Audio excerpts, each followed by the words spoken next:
doesn't matter. What is up, YouTube? Percy Jackson, the show, had one good change, which was making Annabeth black, and that's it. What do you remember from Sea Monsters? Because monsters, okay, there was a Siren. Oh my god, that is the worst. Dude, I know you're tweaking right now, or you're expecting me to tweak out. How old are these people? Are these kids? Yes. They're like 12. 12 years old, and she's like... First, oh, actually, sorry, now I'm remembering. I know where you live anyway. The quest itself, the prophecy, which, you know what, I don't have time to get into this. One thing I really don't like about the show is why are their Olympian parents so present? They're not supposed to be. They're not supposed to be. That's the whole point of the entire series. Yeah. Luke, why is Luke evil? Because they're not present in their lives. At the end, when they succeed, the Olympians offer Percy immortality. And then Percy's all like, the hell are you talking about? I don't want immortality. I want you to like claim your children and, you know, give them a little bit more attention or whatever the hell.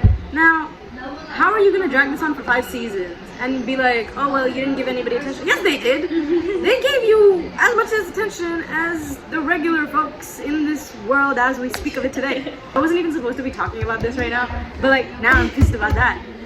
Poseidon is so present. He's like always there. I don't hate it as much as I hate the other stuff, but this one, I didn't particularly like how Percy and Annabeth saw Luke poisoning the tree, because number one, that was the whole reason of Chiron's dismissal from camp, because nobody had seen who poisoned Talia's tree, so they assumed that Chiron did it because he's the son of Cronus and stuff, right? Another reason that it's so important to not see Luke, I feel, do the poisoning is because, like, in the book, Annabeth doesn't see Luke do the super bad things in the beginning, like, you know, in season 1, in book 1, trying to kill Percy. She doesn't see that. She doesn't see him poisoning the tree, so, you know, it takes her a while to really accept the fact that, like, Luke is doing bad things, and she had a harder time believing it. But the fact that, like, we see Luke doing these bad things is like, okay, now you are replacing it with Luke being softer and then having all these Annabeth Luke scenes, but like, oh my god, you know, like Luke and Annabeth already had like a relationship bond and everything from the years that they were in camp together and pre-camp. Like, where's the subtlety? Where's the subtext? I don't know. Change it in like a fun way. Exactly. Like, why? Also, in the books, yeah, Percy doesn't like Tyson very much, especially after he gets claimed by Poseidon. He finds it embarrassing, or like he's just bothered by it. Here's the thing about Annabeth. Annabeth hates him, and she like isn't vocal about why until like midway. But in the show, she's like not too bothered by him, and I'm like, why not? Go ahead, girl, speak your truth and whatever. She hates Cyclops because they killed Talia, and I'm just like, okay, why does Annabeth hate Tyson? I'm so confused. But you know what? Like, maybe, and I may be a hater, and I may be choosing to hate on every single aspect of the show, but fine. In that one, I'll give you grace. Like, yeah, you know what? Maybe Annabeth didn't want Percy hanging out with Tyson more, whatever. Mind you, I gave this grace for like many episodes. Like, I want you to remember.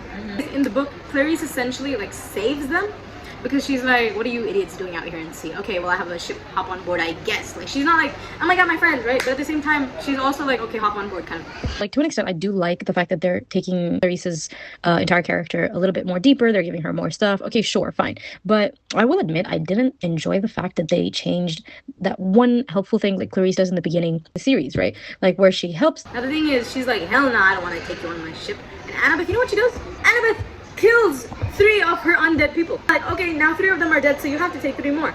You know, Clarisse was like struggling to kind of like man the ship and whatever, but then she had this whole thing where she was like, oh, okay, well, aren't you tired of being losers? You know what, if we succeed this quest, I'll grant you Elysium. Like, which is something that like Annabeth questions often. She's like, what do you mean you said that to them? And then she, Clarisse is basically like, I was going to ask Ares after. Like, she is still a child, right? Yeah. So again, that change I didn't mind too much. So basically their whole plan is, okay, let's go buy the monster that eats people, but it'll eat your undead people. Okay, but here's the thing, that makes sense to me. It does. That makes sense. More undead to break off. Exactly. I want you to remember, Clarisse is attached to them, right? Especially like the captain who said like, she refused to at first. She was like, no, like, these are my people. Like, I like gained their trust and did all of this and did all of that. Like, they're, you know, she's super attached to them. She was like, no. And then they were the ones that were like, no, listen, like, whatever it is for the quest, we'll do it. In the book, yeah, they don't go through that path. They go through the monster that they get eaten by. And then they do that, which, like, for me, I was like, fine, you can change that, and it makes it easier for production as well, right? What I was so confused about, they go through the thing, and then, like, 3 of them get eaten, okay? And Clarisse is like watching them get snatched up and everything, okay? And like, yes, it's super emotional, but girlie, you gotta power through. There's just 2 more to go. 1 more to go? Whatever. The captain makes eye contact with Clarisse, and I'm like, He about to get you eaten. better not. Clarisse, you better not do nothing right now. Bro, he gets eaten, like duh. And then she turns the ship. She's like, no, I'd rather get eaten by the monster. Her people died. They already died. They died for nothing. They already died. Why would you turn back at this point? Here's the thing. Okay, you were super attached to the captain and whatever, and then he got eaten, which is why you're acting out and stuff. But you're supposed to keep going. But also, like, he already died, bro. You turning the ship is not gonna make him come back. Yeah. Like, the best you can do is keep moving forward. You had home free. Just keep going. Their sacrifices Like- meant nothing. Exactly. That meant nothing. You went to the mouth monster anyway to go, you know, freaking kill your ship and whatever. So what? What was the point of that? Like, it was such a stupid choice to make for it. I understand Clarisse is like 12 also. But like, he's dead. Move on. No offense. Oh, you're so heartless. This is where I started hating the show with all my might. I mean, I hated it since season 1, but Once again, they're doing the whole thing again where everybody just knows everything. Annabeth already knows who Cece is. Annabeth already knows what her fatal flaw is. Like, why do we know everything all the time? that's when it reached like unfathomable levels. First of all, there is no I just broke my straw. Thinking about that, I broke my straw. Okay, there is no men in my Cece's island. Yeah. First of all, before that episode though, they introduced this chick in the first episode. They introduced this chick called Allison. So much beef with her. Because why? You have so many characters in the book, bro.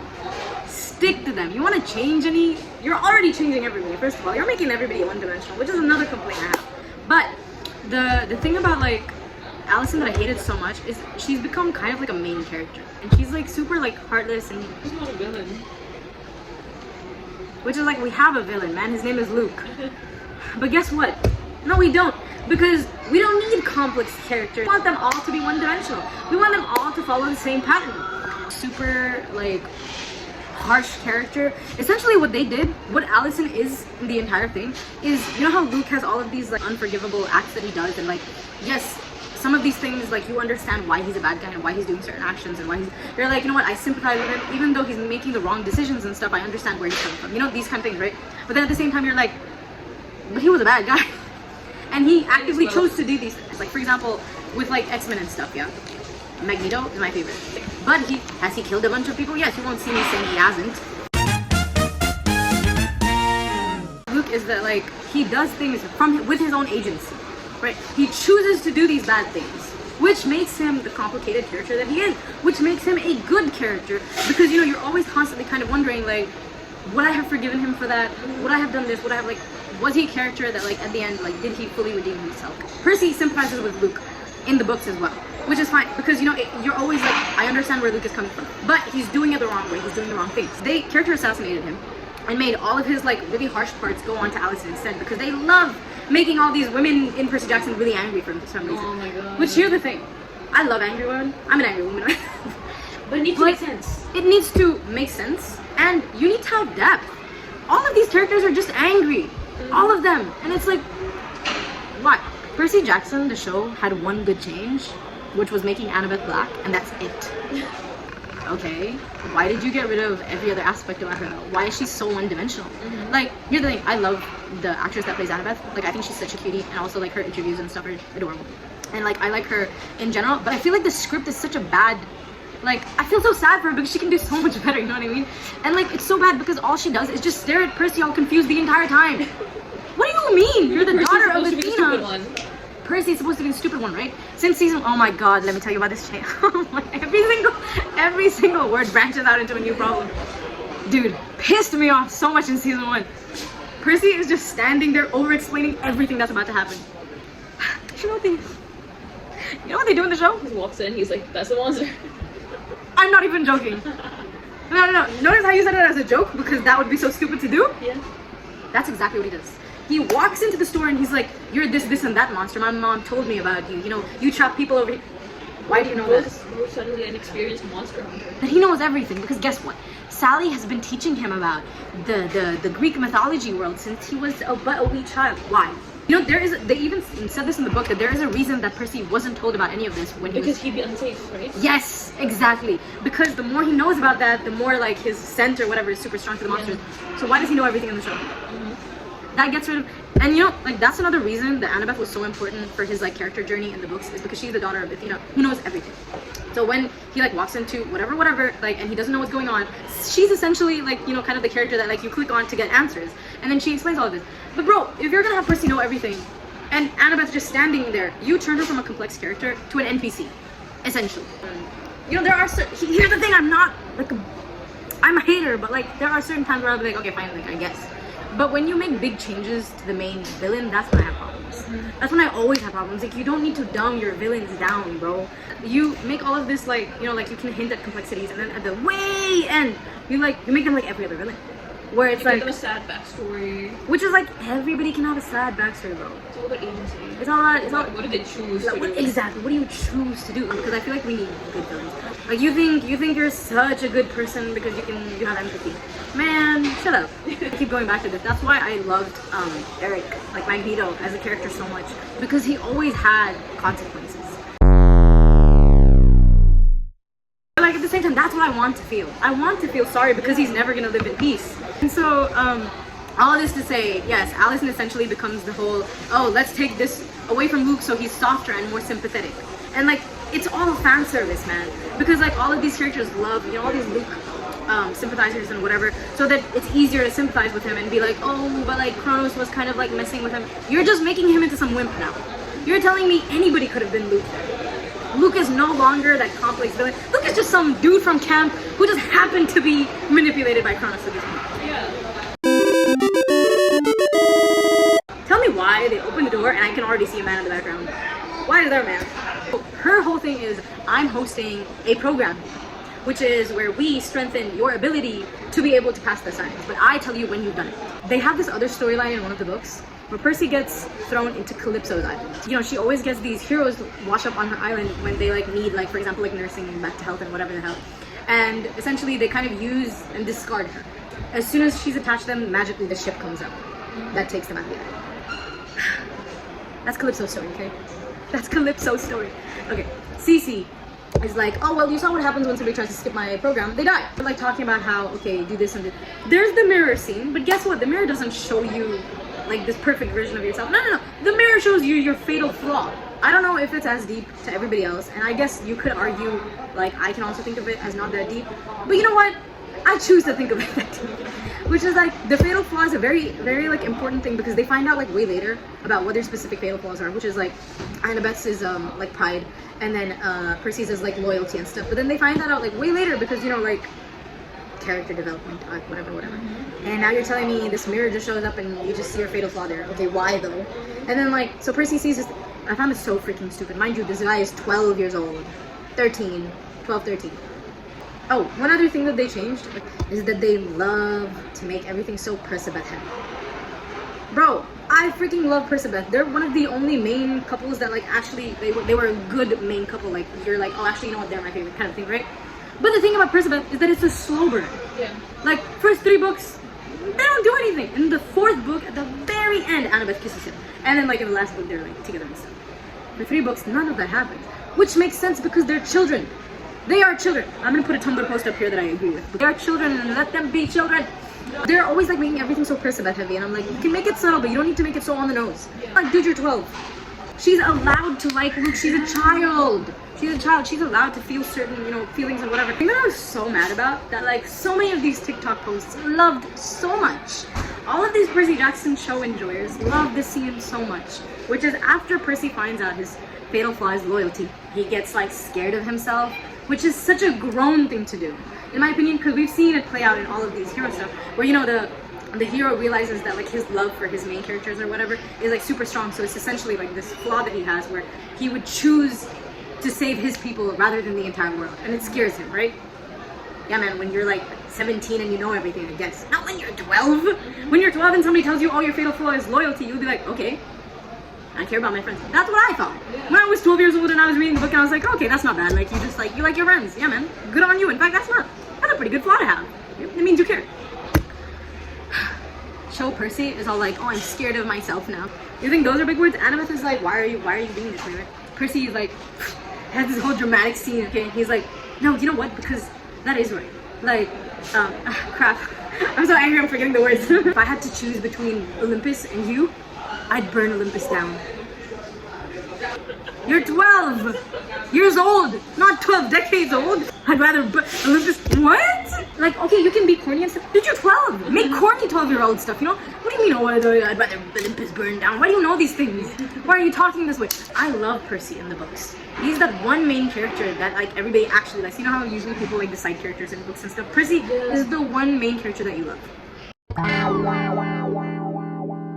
You're wondering, wait, how did Percy turn into a guinea pig if Cece doesn't just hate men and turn them into guinea pigs right now, right? So you're like, why would Percy turn into a guinea pig? Oh my god, are they gonna get rid of that scene? No, he does get turned into a guinea pig. Okay. Why? Because they're in front of all of these statues, and this old lady comes up to him, and she's like, oh, these are all the heroes that passed the island.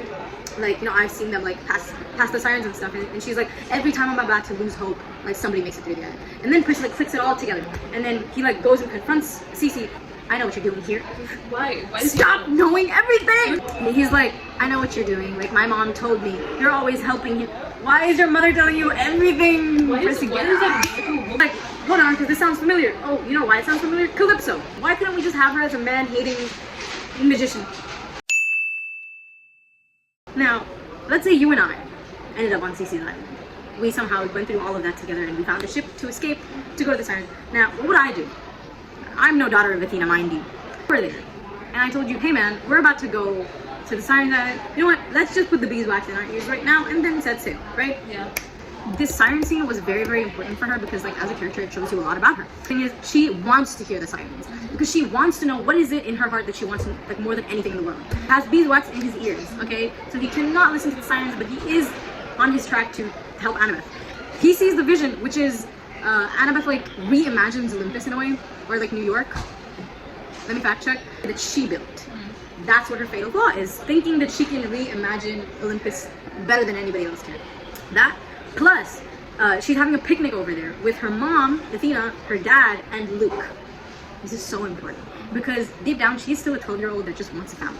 That just wants no conflict, that just wants her, you know, essentially like her crush, her brother, whatever. We don't talk about that. Being a happy family together, right? And so that is what her deepest desire is. That was the book, okay? Like, that was such a good version. Some people were mourning the loss of the underwater scene because they don't do the whole bubble thing. Me personally, even as a hater, I'm like, it's fine. It's fine that you guys didn't do the bubble thing because, like, first of all, I understand a lot of, you know, things can go into that. So it's fine. Why are you telling me right now that y'all set sail from Cece's island? Y'all didn't even open the beeswax thing. Percy's getting tied up to the mast. Oh, you know why? Because they opened the thing and they're like, uh-oh, there's only enough for one person. But what? So after she ties him up is when Cece's like, nuh-uh, now nobody can save you. Steals the beeswax with her magic, right? Which, like, again, that scene, like, Cece stealing the beeswax thing makes sense, it's fine. Like, it's a good character change in my opinion. But, mind you, Percy's still tied up, right? And then, like, there's no way to protect Annabeth. So he's like, oh, cut me loose so that, like, I can save us or whatever. Now I'm already too close to Siren's island. So she's already started listening. And then Percy's like, no, don't. Like, don't fall for it, essentially is what he's saying. But, like, duh, they're sirens, man. You can't resist the sirens call. That's the whole point of the sirens. That's the whole point of the sirens in any piece of media ever. Very important information. Middle siren or whatever, like, lunges at her and is about to, like, kill her, right? But then guess what? Percy's answer. Athena flies in. Bear with me now. And then I'll put a bear here. Athena comes in, stabs the siren that was about to kill her. And for a split second, I'm like, dude, a little while ago, Athena wanted her dead. And then I'm like, I know what's going on. And I did know what's going on. Because, again, like, when the siren... Her deepest desire is her mom saving her. See, like, oh wait, it's not Athena, it's the siren. Which I was like, duh. But it's a good, when you think about the changes... But I'm like, dude, honestly, it's so stupid, though. Because her original thing was so much deeper than that, you know what I mean? And also, it made sense for her age, again. But guess what? Let's not forget, it's still the siren, so Annabeth is about to die, right? Yeah. But guess what? Percy. No, she doesn't, because Percy saves her, grabs her, slashes this with Riptide. And he's not wearing beeswax. He's not wearing beeswax. So he's not, like, why is he immune? That's what I'm saying. That's what also, like, I was already so pissed off with the vision thing. That's what pissed me off the most. Because what do you mean Percy didn't have beeswax in his ears and he just saved Annabeth? Dude, you just ruined the whole thing about the sirens in general. At this whole moment, and then in the boat, like, Annabeth is like, wait, but like, how did you save me and not also succumb to the sirens' vision or whatever the hell? And then, you know what he says? Annabeth was like, what did you see? What did the sirens make you see? I only saw you. I know you're lying to me right now. Forget the cornball thing. Bro, you didn't have beeswax in your ears. Even if they were gonna do it, they could have been like, oh, let's tie Percy up and to be double safe. Here's the beeswax in your ears also. And that's how he saves Annabeth, because like, you know, is not listening. But that's not how it went. This person was like, oh my god, the concept of Percy being so in love with Annabeth that like the sirens are affect. They're mythological. They will affect this. This is the whole thing about all of these things. Y'all are pissing me off. Y'all are actually pissing me off. Y'all believe in the Percy agenda so bad you don't want anything else to make sense. You don't want it to be deep. Sorry. It's just like this Percy. I like Percy because it's subtle, because it's not the main thing for the first couple of books. And like, what do you mean you're doing Mark of Athena level of Percy in the freaking second book? Okay. Anyways, oh my god, we're only halfway through the season. They don't know that Talia's gonna come back, right? All of a sudden, Annabeth knows. She's like, wait, you know what? Actually, the Golden Fleece can heal the tree and bring Talia back. Do they not believe in like shock and surprise? They don't. And it's so annoying. You're taking away every single element. But I need you to understand what pissed me off even more about the Talia thing. Zeus kills the Furious. Okay? He's there, talking to Talia. He's present. He's present. he's and she's all like, it's too late. I heard what they said. Like, what are y'all doing right now? Like, I beg you, stop making the show. In the first season, they made this change that pissed me off so bad. Which is, in the books, what happens is, you know, like, because the lightning thief, Zeus allowed to get him because he thinks that Percy stole the lightning bolt, whatever, right? But then they have like a deadline. They have a deadline where Zeus is like, within this day, if you bring it, you won't die. If you pass the deadline, I'm gonna kill you. Now in the book, what happens is they get to him like right before the deadline. They get it to Zeus, proves his innocence. In the show, they pass the deadline. Why? What a stupid and unnecessary change. Zeus should have killed him. What do you mean y'all defied the deadline by the king of the Olympians and you guys lived? Who, now that we've seen season 2, who killed his own daughter? No. Kronos helped him. Shut the hell up. I would rather not have any of the show. Like yes, I will watch when season 3 comes out, but that's because I'm an educated hater. Right? I don't want people to be like, you didn't watch the show, so why do you hate it? I did watch the show, and I hated it. In fact, I tried to be open-minded about it, and I hated it even more.